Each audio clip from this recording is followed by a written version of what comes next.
Rapaziada, no vídeo de hoje eu vou estar comentando com vocês sobre um assunto que é bem discutido, né? Principalmente nos dias de hoje, que é a segurança, né, do país. E é um assunto bem polêmico e eu andei pensando bastante a respeito devido a alguns conteúdos que eu andei consumindo aí esses dias, né? Eu vi bastante podcast, estava assistindo alguns vídeos também e refletindo a respeito. Então no vídeo de hoje eu vou discutir um pouquinho sobre esse ponto, né? Que é algo bem interessante a gente conversar aqui, bater um papo, porque várias pessoas têm opiniões diferentes, né? Cada um tem uma visão diferente da realidade, né? Mas provavelmente muitos de vocês vão simpatizar com a minha realidade, porque é a realidade da maioria das pessoas, né? Você vê que o Brasil é um país muito desigual e apenas poucas pessoas têm uma condição de vida um pouco melhor. Então hoje a gente vai estar discutindo sobre isso aqui e eu vou trazer para vocês umas histórias que são minhas mesmo, né? Aconteceram até relativamente recente, então baseado em experiências minhas e da minha família, por exemplo, né? Porque tem um caso bem recente que aconteceu também com meu tio, vou estar comentando com vocês aqui. E cara, como resolver o crime no Brasil? Sinceramente, isso é uma resposta bem simples: punição. Basicamente você punindo criminosos, porque já é da consciência de todo mundo aí que o grande problema no Brasil é a punição, é a impunidade, né, no caso, que a gente tem muita impunidade. Então pessoas cometem crimes de diversas categorias e sempre saem impunes, independente do crime que seja, Passou um gostileiro aqui fazendo barulho, mas enfim, independente do grau da criminalidade, geralmente as pessoas saem impunes, né, dos crimes. E você vê bastante algumas notícias em relação a crimes hediondos, né, que são crimes absurdos, que a gente deveria ter uma punição bem rigorosa em relação a isso, porém não é o que acontece no Brasil, né? E é uma coisa bem triste, cara, porque você vê pessoas que cometem crimes aí, uma coisa assim absurda, coisa que você vê em séries, em filmes, sabe, de tão insanos, e as pessoas não ficam presas, as pessoas não são julgadas corretamente. Tem aquela questão de, eu esqueci o nome, como que se fala, mas eu acho que isso é regressão da pena, alguma coisa assim, quando a pessoa tem um bom comportamento ou ela toma algumas medidas que acaba reduzindo a pena da pessoa. E para certos crimes, isso não deveria existir. Não necessariamente para crime 1, na minha humilde opinião, essa questão de regredir pena, né, diminuir a pena, não deveria existir, principalmente para esse tipo de crime. Então, a solução para resolver esses problemas é relativamente simples. O problema é que o sistema não quer resolver esses problemas, né? A gente sabe muito bem disso. Tem alguns países aí que a impunidade é muito menor, sabe? A justiça funciona bem, as leis funcionam e bandido não tem vez, cara. Bandido não tem vez. E você vê que a taxa de homicídios, de roubos, furtos, né? Crimes no geral são bem baixas nesses países. Então o problema do Brasil é simplesmente a impunidade. Você resolvendo esse problema da punição, a criminalidade no Brasil tende a diminuir bastante. Ah, mas embasado em quê? Bom, primeiro que para um problema, entre aspas, simples, você deve ter medidas simples. Você não precisa de uma medida muito complexa para resolver um problema que é relativamente simples. E você tem exemplos também, um exemplo que eu gosto de citar bastante, de um país que, sob o comando do presidente Bukele, né, que é El Salvador, que era um dos países mais perigosos do mundo, se eu não me engano, o mais perigoso do mundo, alguma coisa assim, ou do Ocidente, não lembro exatamente. Mas ele era um dos países mais perigosos do mundo. E durante o mandato do Nayib Bukele, ele passou a ser o país mais seguro do Ocidente, se eu não me engano, ultrapassando até a Suíça, se eu não me engano, né? Me corrijam aí embaixo se eu estiver errado. Mas cara, isso é reflexo de medidas relativamente simples que ele tomou no país, que foi basicamente a campanha dele combater a criminalidade, porque os cidadãos de lá não estavam aguentando mais a criminalidade no país. E as medidas que ele tomou basicamente foi construir presídios de segurança máxima, com uma capacidade de conter muitos criminosos e retaliação aos criminosos que fossem contra, né, a essas providências que ele tomou para poder manter os criminosos na cadeia, que é o lugar deles, né? Na minha opinião, na minha humilde opinião, é comendo capim pela raiz. Mas enfim, né, tem a galera aí que não gosta, mas se manter-se preso também tá tudo bem. O problema é que no nosso país não fica preso, né? Esse é o problema. Então, cara, o que acontece? Basicamente, para resolver o problema do país, seria o Estado declarar guerra às facções criminosas, né? Tudo bem que o Estado também é o maior criminoso, né, do nosso país. Mas entre o criminoso Estado e facções criminosas, esses bandidos aí, eu prefiro, eu não gosto do Estado, mas eu prefiro o Estado, né? Porque pelo menos a gente consegue lidar melhor com ele e você não corre risco de acabar sendo desvivido aí porque você fez um sinal de vitória numa foto e a galera achou que você tá fazendo referência a alguma facção rival, né? E, cara, a história que eu queria contar é basicamente porque eu tenho ódio, eu tenho aversão a bandido. Eu odeio bandido, eu não tenho pena nenhuma e pra mim bandido tem que estar comendo capim pela raiz. O lugar de bandido é debaixo da terra.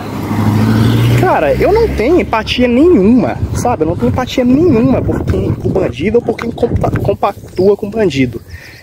Porque eu não nasci rico, eu não nasci nem classe média, eu sou de família pobre, graças a Deus eu nunca passei fome, mas minha mãe nunca teve a condição de me dar uma vida de luxo, sempre batalhou bastante. E eu, cara, também segui o mesmo rumo, eu também sempre tive que batalhar bastante para conquistar minhas coisas. Eu sei o valor das coisas por conta do meu suor, que eu precisei depositar para conquistar as minhas, né, tudo que eu tenho hoje, tudo que eu já conquistei também. Então, apesar da minha realidade, eu nunca precisei apelar para criminalidade ou para aquele discurso vitimista de que eu não tive oportunidade, eu não sei o que, e minha família é pobre, porque, cara, isso não é desculpa para você entrar para dentro do crime, cara, entendeu? Então, eu não compactuo com esse tipo de atitude. A história que eu queria contar pra vocês é basicamente uma coisa que tá me deixando bastante estressado nesses últimos dias, na verdade nesses últimos meses, que é uma situação que eu passei. Eu sofri um acidente de moto há um tempo atrás, na metade do ano passado, né, para ser exato. Sofri um acidente de moto, lesionei o meu pé, quebrei o pé e tive uma lesão no ligamento. Isso foi na metade de junho do ano passado. E eu comecei a fazer fisioterapia, né? O que acontece? Durante esse acidente, eu basicamente atropelei um pedestre. Nisso que eu atropelei um pedestre, eu acabei tendo uma lesão, né? Por conta da moto que caiu no meu pé. E o filho da puta do pedestre que causou o acidente, porque ele atravessou o sinal vermelho, né? Ele furtou meu celular. Isso mesmo, ele me causou um prejuízo no meu pé, né? Que eu tive que operar, fazer fisioterapia. E até hoje eu não tô com meu pé 100%. Causou prejuízo na moto, que quebrou as carenagens da minha moto. E pra variar, ainda furtou meu celular, né? Como se já não fosse bastante. E, cara, isso me deixou tão puto, porque, velho, é uma coisa assim que é inacreditável, sabe? Você passa por uma situação dessas. Mas aí tudo bem, né? Me recuperando, fazendo fisioterapia, né? Quando pouco tempo depois da cirurgia, eu comecei a fazer fisioterapia. E a fisioterapia, ela era bem próxima de casa aqui, coisa de 1,5 km, mais ou menos, um pouco menos, algo em torno disso. E eu ia de moto, né, porque por mais que é perto, eu não conseguia andar direito, doía muito para andar, né, por conta da minha lesão, da cirurgia, acabava doendo bastante para andar, e eu tinha que ir de moto. O que acontece? Eu indo na fisioterapia de moto, eu sempre deixava a moto na frente do consultório lá onde acontecia na fisioterapia. Nisso, um belo dia, né, quando eu tava fazendo a sessão, finalizei, fui sair para pegar minha moto para ir embora. A minha moto não tava lá. Alguém tinha furtado minha moto. Cara, esse dia eu fiquei com tanto ódio.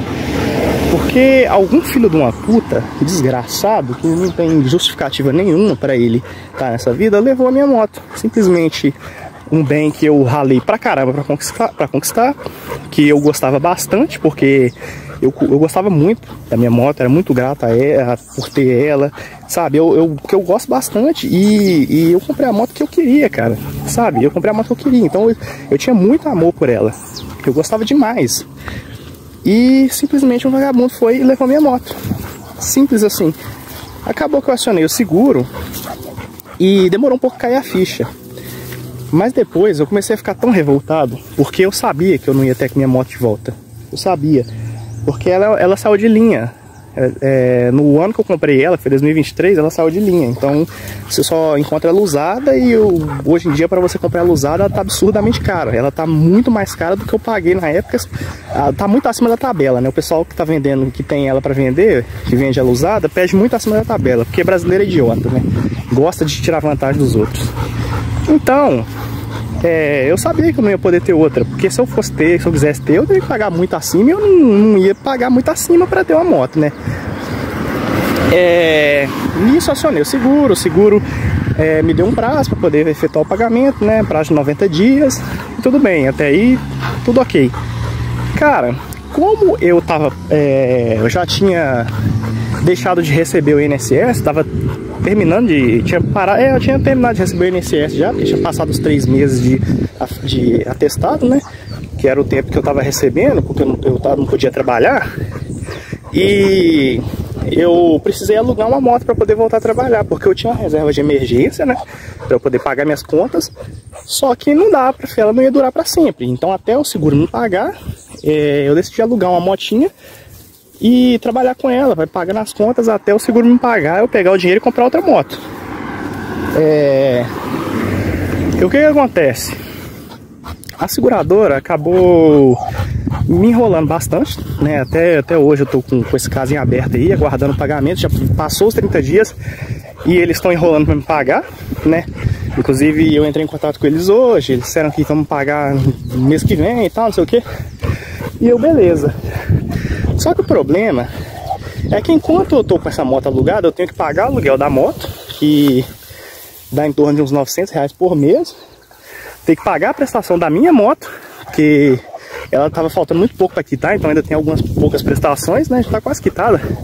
Mas ainda assim tem que pagar umas prestações caras dela, porque o seguro só quita ela quando ele me paga, né? Quando ele vai efetuar o pagamento, ele vai lá, ele quita o que tá faltando para eu pagar e me paga a diferença. Então enquanto eles não me pagam, eu tenho que ficar pagando a parcela da moto. E o seguro, que eu também tenho que ficar pagando até eles me pagarem o valor. E cara, isso tá ficando muito apertado pra mim. Muito apertado. Porque eu basicamente pago 2 motos. Pago como se fosse prestação de 2 motos, seguro. E fora outras adversidades também, que eu já passei com essa moto, porque ela é uma moto bem vagabunda, né? É a famosa CG de plástico.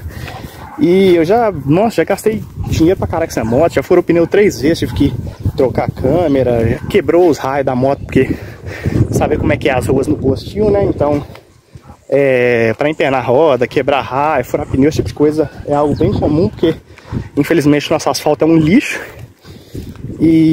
Então, cara, basicamente, resumindo, é isso. Tipo assim, o filho da puta que furtou minha moto me deu todo esse prejuízo, todo esse estresse, esse transtorno, tudo porque eu não pude deixar a minha moto estacionada enquanto eu ia na fisioterapia, sabe? Tipo assim, um direito que é meu, basicamente, ele é tirado de mim por causa de um vagabundo, um bandido. E as pessoas, tipo, normalizaram isso, sabe? De você não poder deixar a moto na rua, poder deixar um carro na rua. Outro caso engraçado que aconteceu também, bem triste, né, na verdade. Não é engraçado, né? Na real é triste, mas é o costume, né? E foi o caso do meu tio, que eu disse que eu ia mencionar. Que esses dias, né, eu acho que foi semana passada, se eu não me engano, ele foi levar minha tia no trabalho, 3 e pouquinho da manhã, da madrugada, né? Foi levar minha tia no ponto, na verdade, para ela pegar o ônibus para ir trabalhar.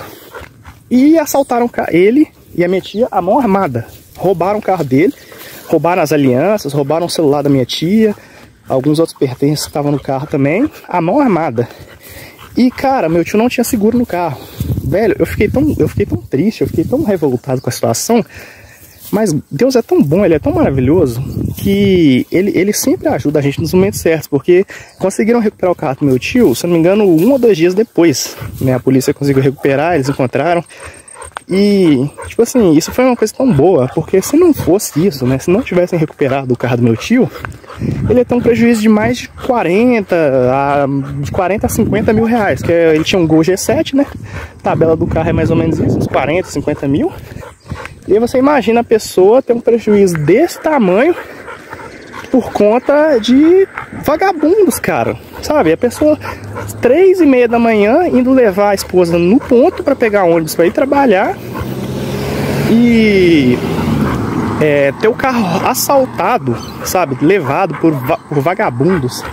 Então, cara, esse é o país da impunidade, é o país que, infelizmente, as pessoas passam a mão na cabeça de bandido, e também tem os bandidos do Estado, né, que estão acima de tudo. Então, cara, se nós somos governados por bandidos, a chance da criminalidade e decisões certas contra o crime organizado serem tomadas nesse país é quase nula, porque a solução para resolver o crime é muito fácil, sabe? É muito simples, como eu já, né, falei aqui.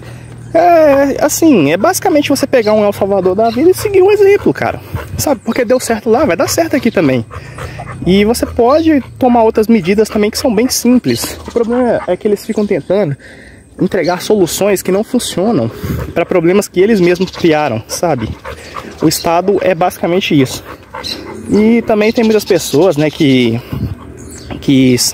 compactuam, né, com aquela ideia de que o bandido é vítima da sociedade, que o bandido tem um motivo para ele ser o criminoso e que a desigualdade influencia bastante. Cara, pode até influenciar, pode até ter um problema ou outro, mas isso não é desculpa para a pessoa ser um bandido, para a pessoa ser um criminoso, sabe? Isso não é justificativa. Eu mesmo não sou uma pessoa que tive grandes oportunidades na vida. Minha mãe nunca... minha mãe é uma pessoa pobre também, nunca teve condições de me dar uma vida de luxo, nem pra mim, nem pros meus irmãos. E nem por isso a gente virou bandido, sabe? E tem a população inteira do Brasil aí que cresceu na pobreza e que nem por isso virou bandido. Então isso não é justificativa, não existe justificativa pra isso, sabe? Não existe. E é exatamente por esse motivo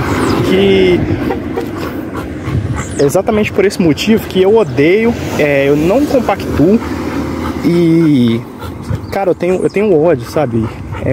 Eu tenho desprezo com qualquer pessoa que compactua com essas ideias. E pra mim, a solução é muito simples. Ou é prender todo mundo pra ficar preso pro resto da vida, né? Ou mandar pra debaixo da terra. Simples assim, cara. Simples assim. Essa é a solução. Punição, cara.